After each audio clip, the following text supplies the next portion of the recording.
აიათოლას რეჟიმის სისასტიკის გასაპროტესტებლად ზუსტად 1 საათში ირანის საელჩოსთან შეიკრიბებიან ირანის მოქალაქეები, აქაც თბილისშიც პროტესტმა მიიღო ყოველდღიური ხასიათი.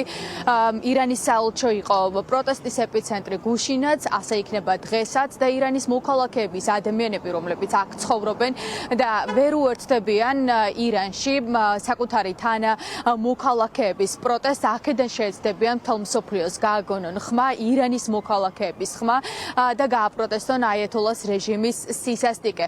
ვიდრე შეიკრიბებიან ირანის საელჩოსთან, ჩვენ ვესაუბრეთ პროტესტის მონაწილეებს, იმ ადამიანებს, რომლებიც 6 საათზე შეიკრიბებიან ირანის საელჩოსთან, ისინი გვიყვებიან ძალიან მძიმე რეალობის შესახებ, ამბობენ, რომ ის ინფორმაცია, რაც ვრცელდება ირანიდან, არის ზღვაში წვეთი იმისა, რასაც ხამენეის რეჟიმი უკეთებს საკუთარ მოქალაქეებს.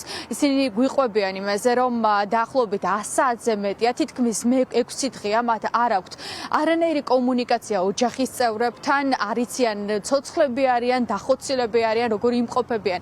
მათი ოჯახის წევრები სრულიად საინფორმაციო ბლოკადაში, უინტერნეტოდ იმყოფებიან. ირანის მოქალაქეები არა მხოლოდ ქვეყნის შიგნით, საერთაშორისო ზარებსაც კი ვერ ახორციელებენ. შესაბამისად, ისტორიები, რომლებიც ჩვენ მოვისმინეთ, არის ძალიან მძიმე, თუმცა ირანის მოქალაქეები ამბობენ, რომ მიუხედავად იმისა, რასაც აიათოლას რეჟიმი უკეთებს საკუთარ მოქალაქეებს, ისინი გაჩერებას არ აპირებენ და უფრო მეტიც აანონსებენ, რომ პროტესტი გაგრძელდება იქამდე, სანამ დასავლეთი, ამ შემთხვევაში შეერთებული შტატები არ მიიღებს სათანადო ზომებს ისლამური რეჟიმის წინააღმდეგ.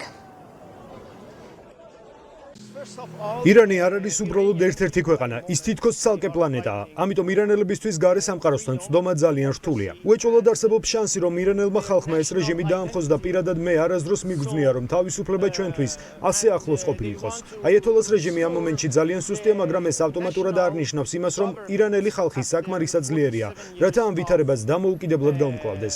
ამიტომ რაც მსოფლიოსგან გჭირდება არის ირანელი ხალხის გაძლიერება. რეჟიმი გააგრძელებს ირანელი ხალხის მკვლელობას მხოლოდ იმისთვის, რომ საკუთარი რეჟიმი შეინარჩუნოს და კიდევ გარკვეული დრო მოიგოს. იქნება ეს რამდენიმე თვე, კვირა თუ წელიწადი. ფიქრობ, უკვე 100 საათზე მეტია, რაც რეჟიმმა ინტერნეტი გათიშა და მე შეტყობინებები გავუგზავნე მეგობრებს, მაგრამ მათგან პასუხი არ მიმიღია. შესაბამისად, პრაქტიკულად არანაირი ინფორმაცია არ მაქვს ჩემი მეგობრებისა და ნათესავების შესახებ და იმის შესახებ, რა ხდება მათ თავს. არსებობს მძიმე ცნობები ადამიანების დახვრეტისა და სიკვდილით დასჯის შესახებ. ზოგიერთ შემთხვევაში ადამიანებს ფარულად კლავენ და შემდეგ აცხადებენ. თითქოს კონკრეტულმა პოლიტიკურმა ოპონენტმა თვითმკვლელობა ჩაიდინა, მაგრამ ეს ტყუილია. რეჟიმის შეკავების ერთ-ერთი გზა არის საერთაშორისო საზოგადოების ზეწოლა. ეს რეჟიმი მოკლავს იმდენ ადამიანს, რამდენსაც შეძლებს. ჩვენ ერთ-ერთი რაღაცა გვინდა არის უფლისწული რეზა პაჰლავი დაბრუნდეს ირანში. 100 საათის მეტია, რომ ინტერნეტი არ არის ვაფშე ირანში. და ინტერნეტის გათიშვა ნიშნავს რეპრესია, ნიშნავს შიშს. და ხალხი არავინ არ იცის რა ხდება ირანში ახლა, რა ხდებოდა. ჩვენ გვინდა რომ საქართველო და სოფლიო იყო ჩვენი ხმა და ესმოდეს ჩვენი დარდი, ჩვენი ტკივილი. ლოკალურიც არ შეუძლია, პირდაპირაც არ შეგიძლია, მაგალითად პირდაპირ ინტერნეტის გარეშეც არ შეგიძლია. ირანშიც არ შეიძლება ხალხი ერთმანეთს დაურეკოს. ხუთი სამშაბათი 8 საათზე. სამშაბათიდან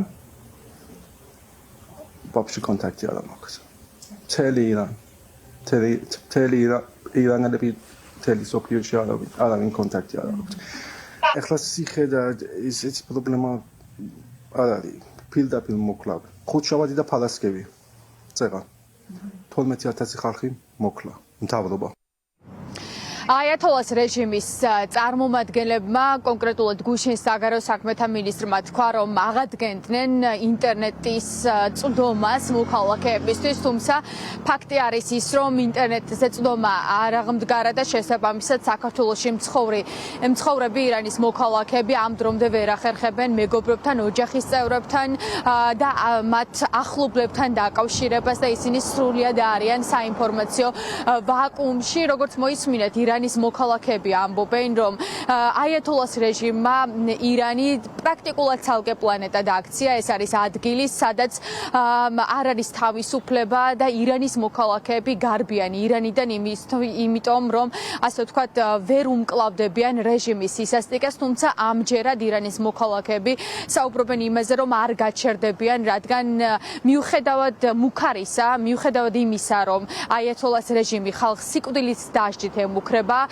არ აპირებენ გაჩერებას და იქამდე იბრძოლებენ, სანამ რეჟიმის 47 წლიანი მმართველობა არ დაემხობა.